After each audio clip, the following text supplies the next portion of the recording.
Next up is item number 8.10, approval to amend the purchase price for parcel number 32019-51-08001 for 414 West Franklin Street to $900,000, and to authorize the chair to sign any pertinent documents. This purchase will be from the Real Estate Excise Tax 1 Fund, REIT 1. Now, do we have any staff for that? That's Frank. I didn't see you over there. Frank, would you like to give a brief description and perhaps how we got here? Thank you, Commissioners. Frank Pinter. 2 weeks ago, we had an action agenda item to acknowledge the purchase of what would have been 2 buildings from the Olsen's investment entity. And it was decided that one of those would not fit the purposes of Mason County. So we only entered into an agreement to purchase the 1 furniture store building. Because there was a change in the contract, of the price was increased for the purchase of the furniture from $875,000 to $900,000, and excluding the purchase of the other building. And that's what we're looking for authority to do, is to purchase the single building at the new price. With that being said, is there anybody who has any questions for staff in regards to the presentation he just gave? Is seller financing? Is it seller financing involved? Yes, there is. Yes. Second question, paying for the REIT funds. How reliable are the REIT funds on a yearly basis? Yeah, I mean, you're looking at, I'm only going by the newspaper account, but... Now testifying, you'll be given an opportunity to testify. This is for questions. So Okay, how reliable are the REIT funds? Over the existence of the REIT funds, they've continually grown on a year-over-year basis as far as revenue stream coming in. Other questions on that? No. Yes. How did you establish the market value of the property in order to make an offer? Well, at this point, there's a requirement within the contract to do an appraisal. So once that is done, then there may be an adjustment, a follow-up adjustment to the price, if the $900,000 is above an appraised value. There is an appraisal that was done by the seller, which is above the $900,000, and we'll do our own appraisal as well. Yes, sir. Was an architectural evaluation done on the building to see how it would lay out for a court kind of a scenario? And if you did, have there been any construction bids on the cost of this? Because I'm concerned that you pay $900,000 for a building, and you may end up winding up putting another $1.5 million or more in it before it's usable. And then there's again. Excuse me, you're giving testimony again. Well, no, that's. I know, but you're telling us what your concerns are. But right now, it's the question. So the question is: has there been any? Any engineering? Has there been any engineering? No. What was the other part of the question? Have we had any engineering drawings? Have we looked at the costs? Contractor costs to modify the building. There have been estimates of contractor costs, but there hasn't been any architectural review of what would be the design of a district court there. Oh, boy. Okay. Is there any other questions for staff? Hearing none, thank you. You're welcome. Now that we're done with that portion, we will move into public testimony. This is your opportunity to come and speak to the commission on this issue. We ask that you raise your hand, come to the podium, be identified by giving your name, please, and perhaps where you're from. Pat? Thanks. And pardon my ignorance. I'm not a public meetings person, so I'm not. You're doing just fine. I'm not Pat. used to all the protocol here. I'm just a simple doing country just boy fine. from Charlotte. Okay, where was I when we first got started here? I had these questions. Okay. We've already found out that we haven't had a commercial appraisal yet prior to the purchase. And those incidentally are over $3,000 a piece, because I've had to pay for a couple of those in recent years. Architect hasn't been consulted. That's one of my questions. Contractor bids, there's none of those. So basically we're kind of buying you're speculating on a piece of real estate, and we really don't have, we're talking about a county here by by Ms. Drexler's article in the paper a couple of weeks back about we have something like $3.5 million in discretionary money after all the obligatory expenses have to be made.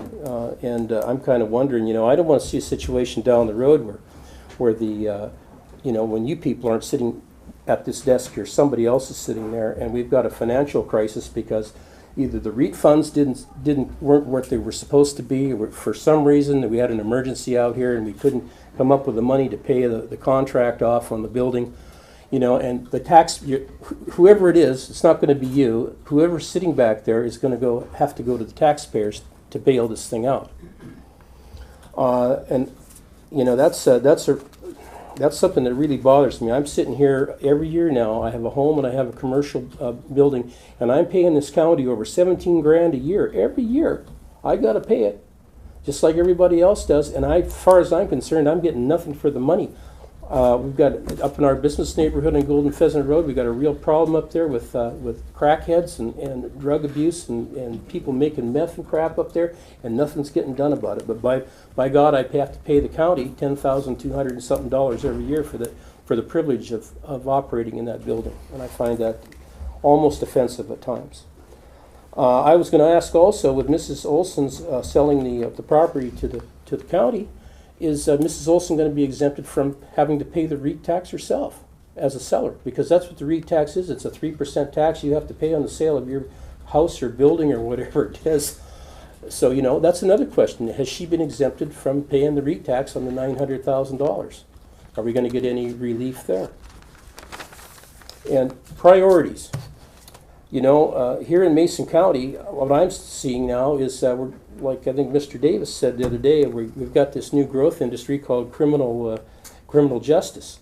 And, you know, I look at that big building over there and I'm thinking, you know, far more better than making a courtroom out of it and spending all that money to renovate that. Maybe we should be thinking about renovating that building and making a jail out of it.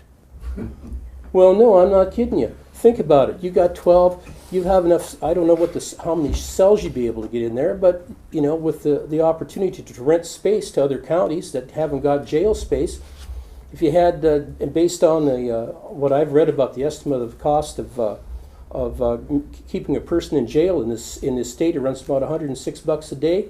You got 12 cells set aside, or 10 cells, and you're able to keep them full. Hey, you're talking about over 30 grand a month coming in. You could put towards a mortgage or towards the payment of paying that building off.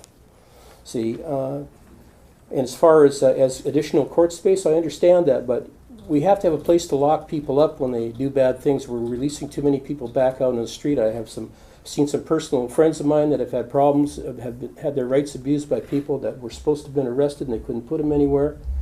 And we need to take a gander at that opportunity. You could also take the jail that we currently call the jail over there, and after the new one is put into use, that one could be gutted and made into additional courtrooms or hearing rooms. You could go up 2 stories with it. There's a lot of things we could do, but secondly, and probably the most importantly, is where's the bread going to come from to do this? And I keep hitting the brick wall. I've talked to this council before about where money could come from for our law enforcement and our detention needs. I even published, the county paper was nice enough to put an op-ed in for me. I wrote about a month ago, probably some of you have read it, about where the money needs to come from. And it's nobody wants to talk about it, and that's natural resources. We need to have a fee on our natural resources in this county. The Growth Management Act that was passed in 1996 completely exempted all natural resource companies of any regulations. In other words, I have 5 acres next door to my home. Mankeys, for instance, I wouldn't say they would, could come in there, buy the property, and start an open mine pit and be running trucks 24/7 right by my bedroom window. And there's absolutely no regulations. But one thing that the state did not put in the Growth Management Act is they didn't put any protections in against fees and taxes against natural resources. And I proposed a 3.5% or whatever the consumer price index is, a fee structure for all natural resource businesses in this county. That's everything from Christmas trees, clams, standing timber. That's another one. We got, just on standing timber alone, we have legal precedents to tax standing timber as personal property. Once those trees become 25 years old, they're loggable. They can be harvested. So anybody that's sitting on agriculture, have these tracts of trees that sit on agricultural land, they're paying little or diddly for their property taxes. But there's a big giant hole in the regulation. It was signed in, it was a law, it was a rule that was signed in some years back by Wes Johnson and Janie Kamen. I can't remember who the other ones, I've read it online. It's like 2.4% is the excise tax they pay when they sell their logs. Well, those trees can stand there for 100 years and they're still paying 2.5% on the price of on their tax obligation. And what I'm saying is that, just like with my business, I have a small manufacturing company. I make molded automotive seat cushions for antique cars. Been doing it for 30 years. I'm sitting here in Mason County, and I've got all these tools and molds I've built. I've got all kinds of specialized machinery, and I have to pay personal property tax twice a year on all that stuff. Not only do I have to pay it on that, right down to the pump in my well, I'm paying personal property tax on. The refrigerator, the stove, and the lunchroom, we're paying personal property taxes on it. The people with standing timber have to expect that at some point in time they're going to have to chip in here. And another thing too is the lumber, the plywood plant that we have down there, Sierra Pacific. Well, that's nice. They make 275 jobs for people. That's wonderful. But look at all the people that are wandering around here getting into trouble and causing crimes, that we have to come up with money to keep them stored somewhere, or to process them through the legal system. So there's a lot more to this than what meets the eye. This county has flat out run its revenue resources. The only place they can go now is they got to go back to you and me, and we got to think outside of the box. And I don't want them thinking about the boxes that we live in or run our businesses in is where the revenue is going to come from. And I'm addressing that directly to you three people. Okay, you have to think outside of the box.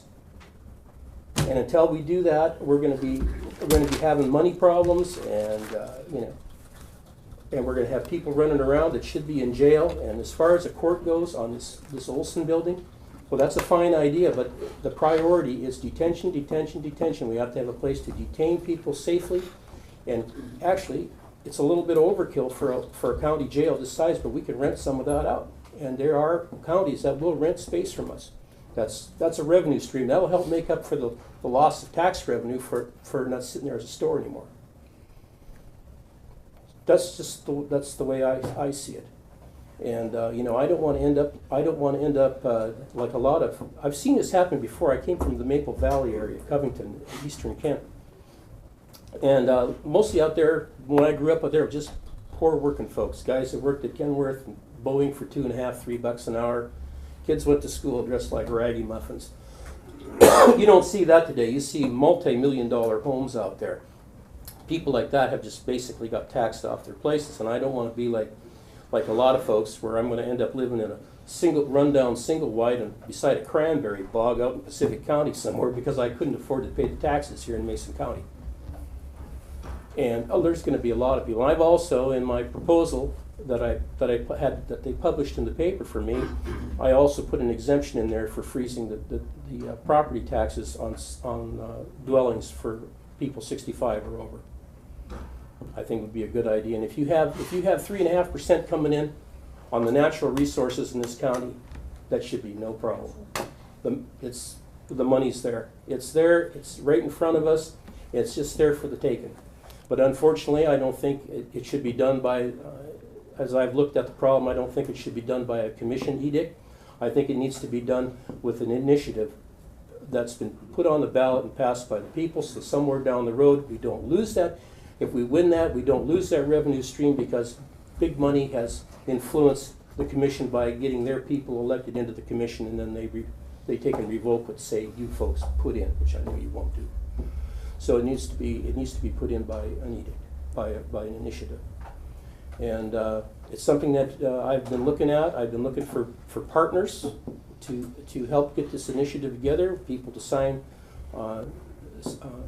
initiatives at the Walmart store, wherever we can do it, and get it on the ballot for the next election, because this is super important. At some point in time, it's going to affect every single one of you people that live here, especially as you're getting older. You know, as your income starts to drop, you get on a frozen income, and your taxes are going to keep going up, folks. That's all there is to it.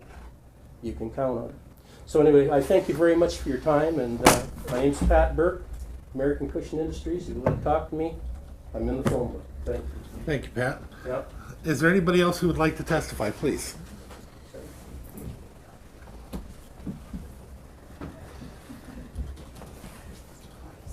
Thank you, Commissioners. Tom Davis. Pat, I've lost my whole train of thought. But this was it's so hard to stay focused on a particular issue, because one issue, I understand, leads to another, and you have certainly a big picture, and most of which I actually agree with. But we're here today, unfortunately, to talk about a ill-conceived purchase by this commission to 20,000 odd square foot building that should be considered as an anchor store to regenerate and revitalize the downtown area. If the EDC was doing its job, they would be here today speaking in favor of that. I can't find anyone in the city, which is District 3, which is your district, Commissioner Drexler, who is agreeing with that this is a good idea for them economically. So you're outside the box. There's no doubt about that. Except the box that you're outside of, I think, is a box that you should not be outside of. The purchase of this is clearly, unless you have some grand master plan, overkill for another courtroom space that the district court needs. It would make more sense to move you and the support services out and let them take over the first floor of this building, which was a courthouse anyway. Push this wall back, make it into a big courtroom, and find another home for the commissioners and their staff. That makes more sense. People shuffling down the sidewalk in chains does little for economic growth, even if you bring them in a truck and put them in a loading dock. The whole image of this, I think, is just so poorly thought out on almost every level. Taxation-wise, you're going to be losing $15,532.42 a year. You're going to lose that tax money. You're going to take this property off the tax rolls. $15,000 a year at a time when money is so doggone tight. You're not only taking that off the tax rolls, but you're losing any and all sales, potential sales, from the retail industry that should be there, plus the jobs. You're thinking only of yourself. You're not thinking of the city. The biggest problem I find, if I could go just 1 second off the rails, is that the 3 major municipalities in this county do not work together. They think only of themselves as if they existed in a silo. And we all suffer for this, because as that city goes, so goes the county. So you've made a decision, I think, on bad information that didn't encompass the larger picture. I think you've made a bad decision on the price of the property, considering that the last property, large commercial property, sold for less than half its assessed value. I think you made a bad decision on the terms at 4.5%, when the 5-year Treasury note is barely at 3%. I think you've made just about a bad decision on anything that you can think of on this. So I don't really quite understand, because I wasn't involved in the decision, and I pay attention. I watch the commissions, and I read the agenda, and if I don't attend here, I try to watch it on TV. But we're this far down the line before you have to put it on the agenda. And the only reason it's on the agenda is because you have to put it on the agenda. It was a lousy idea at $875,000, and it stinks at $900,000. It's only getting worse. You need to pull this off the agenda. You need to rethink this whole idea. You need to talk to the city about it. You need to see what the economic downside of this is. And you need to look at alternatives. Now, maybe the other building, which I thought was, at least wasn't a retail building for storage, maybe that would be more appropriate. They wanted $200,000 for it.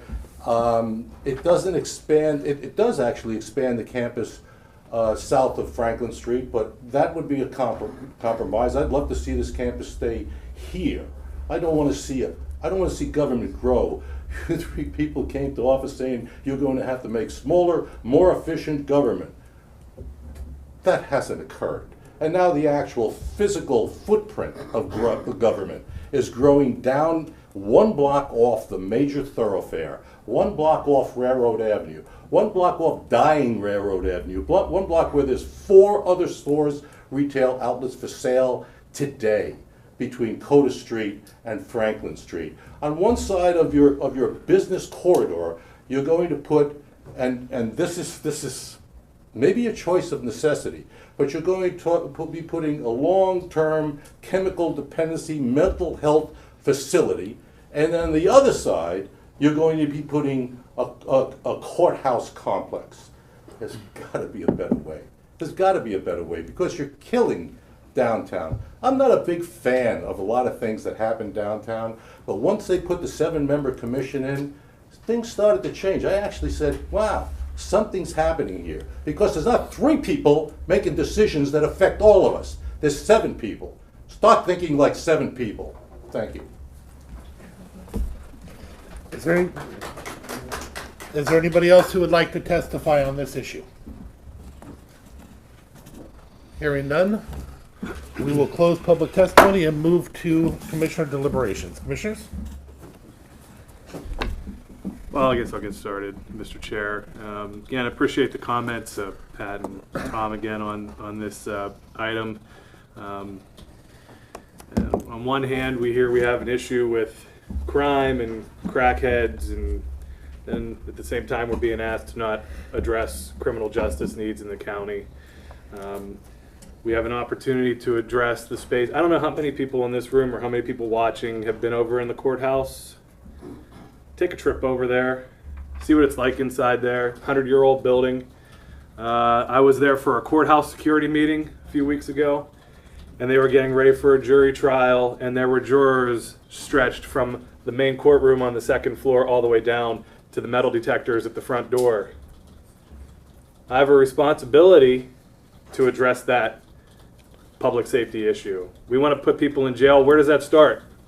Well, it starts when the sheriff's office arrests them. It starts when they go to the jail, and then, yeah, you have to go have a trial too. Where do we do that? Do we continue to do that in this county in a 100-year-old building that houses district court, superior court, alternative sentencing, therapeutic courts, and the clerk's office? Go take a look at that courthouse. Go over to the Office of Public Defense and take a look at their offices. And tell me that we don't have an obligation to address this critical facilities issue.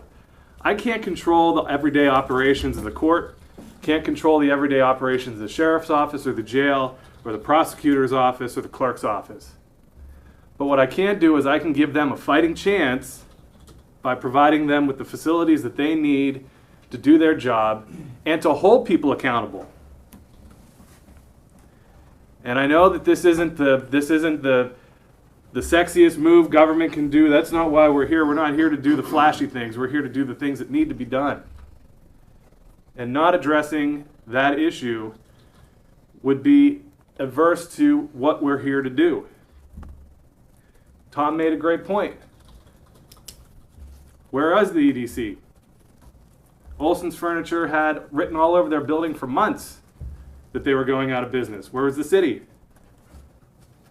And I don't say that to condemn them or to disparage them or their efforts, because I think they're doing good work.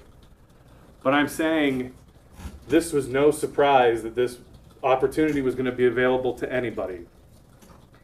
And what we have done, and this is now the 3rd or 4th public time we're vetting this, is we have taken the opportunity to make Mason County safer and to provide our staff and the public with the facilities that they need to run a court in the 21st century. And I have no problem offering a motion to approve this for a second time. And I'm going to do it because I think it helps us move forward with addressing the other issues in our criminal justice system, which is a jail. And I welcome that conversation with the city because you know what? We have to figure out where we're going to put a jail. Do we want to have a jail that can fit 250, 300 plus people in the downtown core? Because that's where we have a jail right now. So what do we want to do about that issue in the downtown core? And so I welcome that conversation, but to not take this opportunity to strengthen public safety in our criminal justice system in Mason County, I think would be a dereliction of duty from the commission. And so I look forward to, once again, supporting this. Commissioner? Very well said, Commissioner Schutte. I don't think anybody wants to see another government building anywhere. I mean, that's obvious. I'd rather drive downtown and see something else. This whole idea that if you leave a building empty long enough, it'll get filled, we've already found out hasn't happened. The PUD3 building sat there for 3 to 4 years with people having promises and hopes and dreams and ideas, but nobody put the money forward. That could very well happen over here. At the same time that we have a need, a big need. I appreciate you articulating that. And I think that we've not been very well, I appreciate that, in saying all the things that that building will serve. It won't just be a district court. It'll be our Office of Public Defense offices. It potentially will be the clerk's office or the district court offices. There's a lot of things will be moving into that building. And everybody that's ever constructed anything knows that the cost of building something new is going to far surpass the $900,000 of a very steady funding source. The REIT funds, the reason I asked that the REIT funds be identified in this motion was to tell people it's not what we call current expense monies.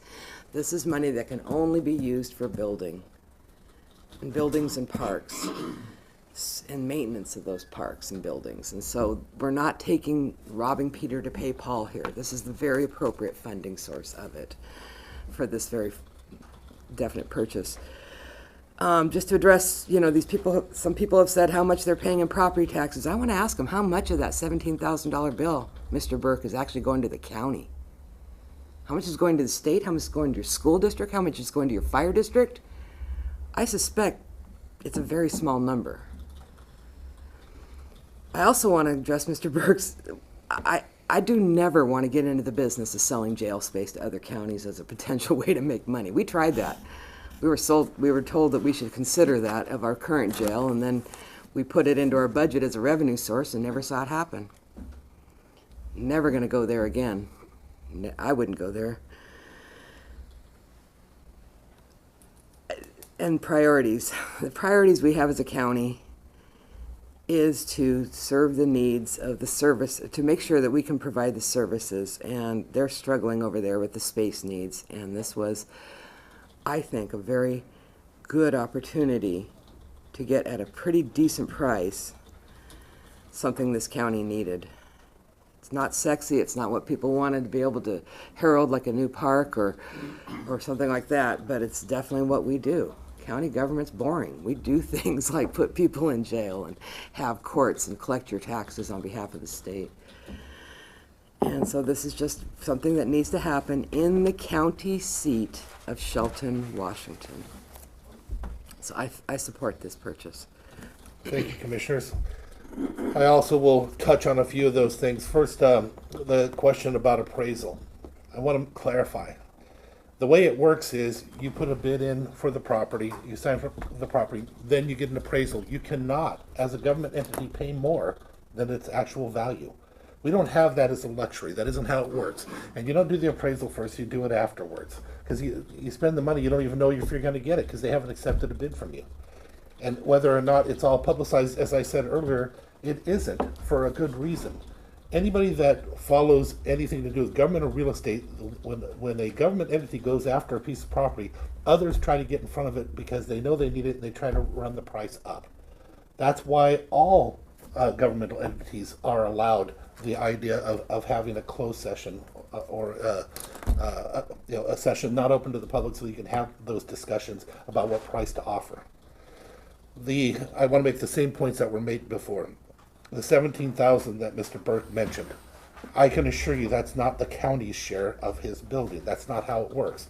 You pay out of the tax. We're the ones that collect it, so everybody thinks it's the county that gets it because it's all signed and sent over to our treasurer. But out of that is your tax for the state. All the state tax comes out of that tax that you pay the county. You also have your school districts levy and bonds, which is huge in this particular area. Your fire departments, their levies and bonds come out of it. You also have a port district. All that comes out of your taxes. The piece that is left is the part that's going to the county. So when you're saying those numbers, that's not how much the county gets.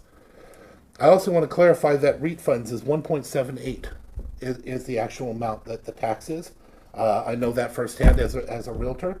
And we have no authority to exempt anybody from any of that. That's something that's not within our purview, so that doesn't happen either.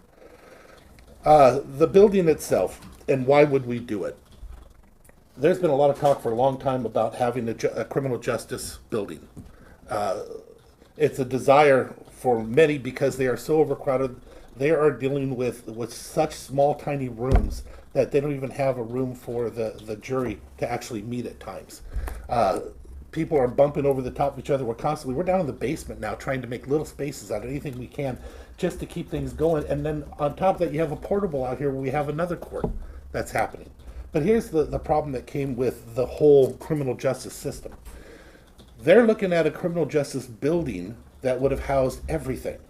That's what the talk has been for years. That would house the courts and the jails and everything. And the courts are not interested in pushing that forward unless they're going to have their space as well. You're looking at a cost of $75 to $100 million, and this county can't afford that.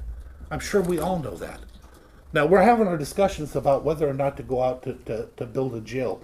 The two were connected. By doing this, we have the opportunity to not have a criminal justice center, but instead have a jail, which you're looking at a cost of $35 to $45 billion. So for this $1 million, you're saving tens of millions of dollars if we pull this off. As for whether or not the architecture and stuff, we've sent them out. We did have our staff and our people go over there, and we have estimates for what it would take to turn it over to what we need it to be, and it's several $100,000. We're not talking the millions that it would take to build a new place, as the Commissioner had just mentioned. We can't afford to do that. This is what we can afford to do. With that being said, the REIT funds are as stable as you're going to get, and as was mentioned by the Commissioner, that's their purpose. This is not coming out of the general fund. You cannot take money from REIT and pay for a deputy or a clerk or anybody else. That's not what that money's there for. It's there for infrastructure, for buildings, for capital improvements. And that money is very, very stable, and it has been for years to this small amount. Because what we're talking about, we're talking about $1 million, but it's actually broke over only a couple of years.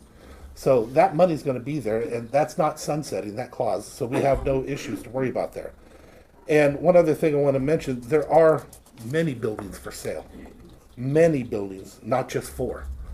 And we had one that just closed out here that I don't know if it is completely closed. Well, it has to be because I was told the number at $275, which was not half of what its value was.